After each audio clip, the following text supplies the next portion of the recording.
Jika orang kafir hatinya tertutup dan orang munafik hatinya berpenyakit, lalu bagaimana dengan orang beriman?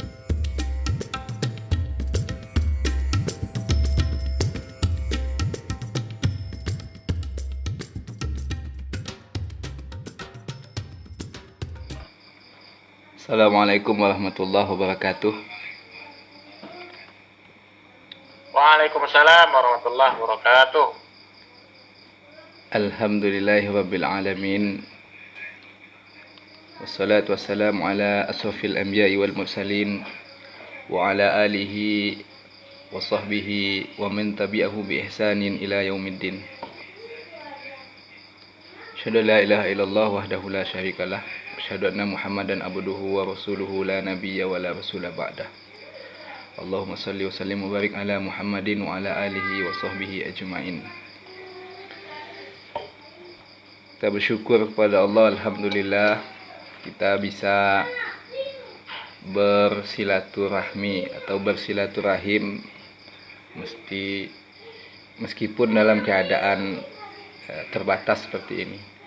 Semoga kegiatan ini, silaturahmi yang kita usahakan terbentuk walau tidak bisa berkunjung, bertemu, bertatap muka langsung.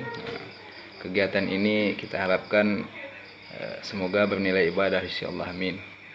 Selawat dan salam kita mohonkan kepada Allah, semoga disampaikan buat junjungan kita Nabi Muhammad SAW. Pak Haji Hendra, terima kasih kesempatannya.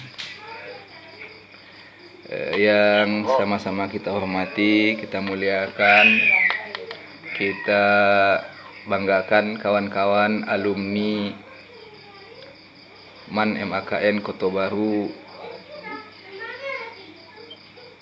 97 sampai 2000.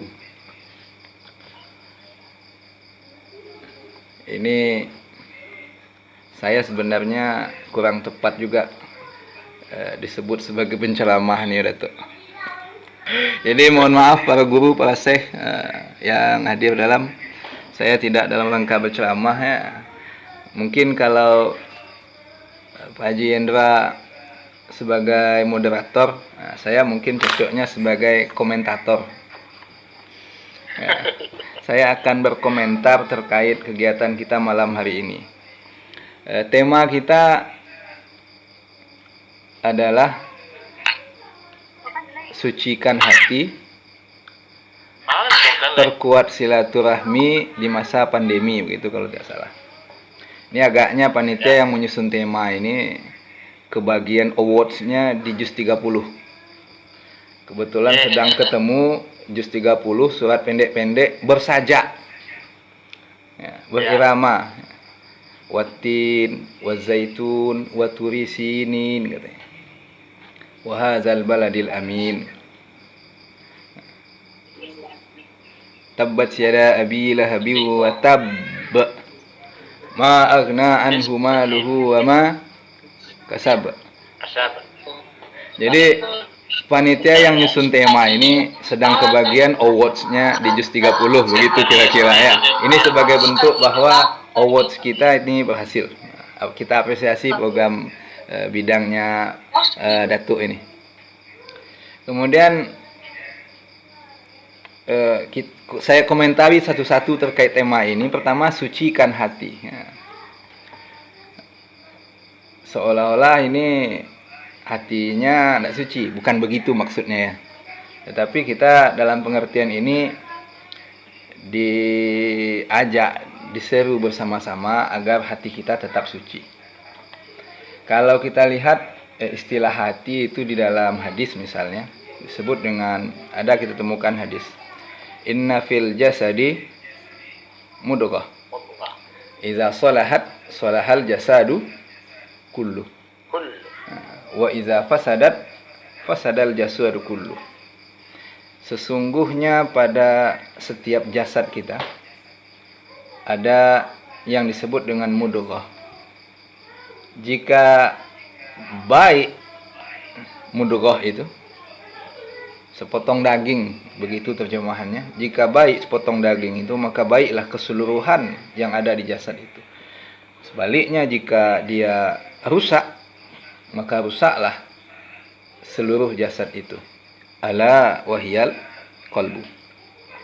Ketahuilah dia adalah al-qalbu, yang kita terjemahkan dengan hati. Nah, hadis ini menyebut hati dengan dua bentuk. Pertama, soleh, solahat, hati yang soleh, hati yang baik. Yang kedua, hati yang fasad, hati yang rusak. Jadi hadis ini menyebut istilah hati baik dan rusak. Nah, untuk tidak baik disebut hatinya rusak. Begitu dalam istilah hadis ini. Kita lihat pula misalnya dalam istilah yang kita temukan dalam Al-Quran. Ini bukan sering menyebut program awards ya. Nanti pula tidak ada pula pesan sponsor tadi Datuk ya. Ini misalnya yang kebagian awards-nya di juz 1. Masih ingat mungkin? Ada 3 kelompok golongan. Itu Pak Safrudin. Pak Safrudin tuh yang juz 1. Nah. Ada 3 golongan yang disebutkan di awal-awal Al-Baqarah itu. Nah, golongan yang kedua itu orang kafir. Orang kafir itu disebutkan apa? Innal ladzina kafaru sawa'un 'alaihim a anzartahum am lam tunzirhum la yu'minun. Lanjutan ayatnya apa? Khatamallahu 'ala qulubihim. Allah menutupi, mengunci hati mereka. Orang kafir hatinya tertutup. Wa 'ala sam'ihim wa 'ala absarihim wa 'ala, ujung ayatnya wisawatun walahum azabun azim. Hati orang kafir tertutup. Nah, kelompok yang kedua ini. Kelompok yang ketiga orang munafik. Hatinya disebut berpenyakit. Fi qulubihim maradun fazadahumullahu marada. Jika orang kafir hatinya tertutup dan orang munafik hatinya berpenyakit, lalu bagaimana dengan orang beriman? Ayat itu tidak menyebutkan hatinya sehat. Tetapi kita pahami demikian, jika ada 3 kelompok ini, 2 kelompok bermasalah hatinya, maka 1 kelompok tentu kita sebut hatinya tidak bermasalah. Nah, orang beriman, orang bertakwa, hatinya suci. Jika kita pahami dari 2 kelompok yang lain, bahwa kelompok munafik hatinya berpenyakit dan orang kafir hatinya tertutup, sementara bagaimana dengan kita orang mukmin? Mudah-mudahan hatinya suci, hatinya terbuka, hatinya tidak berpenyakit. Nah, inilah yang kita sebut dengan hati yang suci jika kita lihat dari sisi seperti ini. Nah, kita yang sudah berpuasa sebulan penuh, lalu kita lanjutkan hari ini setelah beridul fitri, kita tetap konsisten dengan ibadah kita. Yang ngajinya dulu di bulan Ramadan rajin masih ngaji sekarang gitu kan. Yang sholatnya di bulan Ramadan ke masjid atau ke musola masih sholat ke masjid dan ke musola sekarang. Yang dulu berinfak bersedekah sekarang masih tetap berinfak dan bersedekah. Konsisten dia dengan amalnya, konsisten dia dengan keimanannya, itulah buah takwa kita. Dan kita yang bertakwa hatinya sudah suci. Nah, ini komentar pertama terkait sucikan hati. Jadi kita yang hatinya sudah suci, dari tema ini agaknya seruan panitia kita menjaga hati kita agar tetap suci. Kemudian sucikan hati juga dalam kaitan halal bihalal yang kita adakan ya. Halal bihalal generasi milenial ya. Halal bihalal virtual generasi milenial. Masih bersajak Datuk. Bersaja AAA ya. Nah, dalam konteks halal bihalal, maka tema ini berkelanjutan dengan perkuat silaturahmi. Ya, kuatkan silaturahmi di masa pandemi.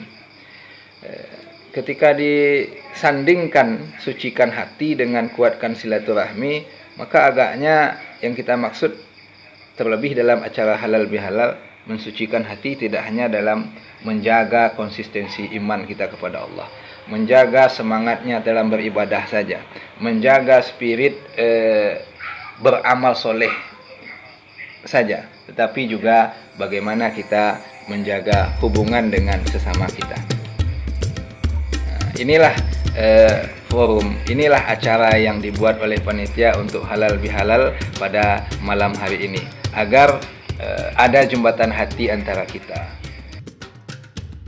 Pernah ngambil sambal kawan di kos, kalau ada baju kawan yang kena minyak gara-gara lemarinya dijungkir balik kan, yang sudah termakan, apa yang sudah terambil, apa yang sudah selesaikan hak-hak orang lain yang masih tertahan sama kita, biar tidak ada dosa di antara kita.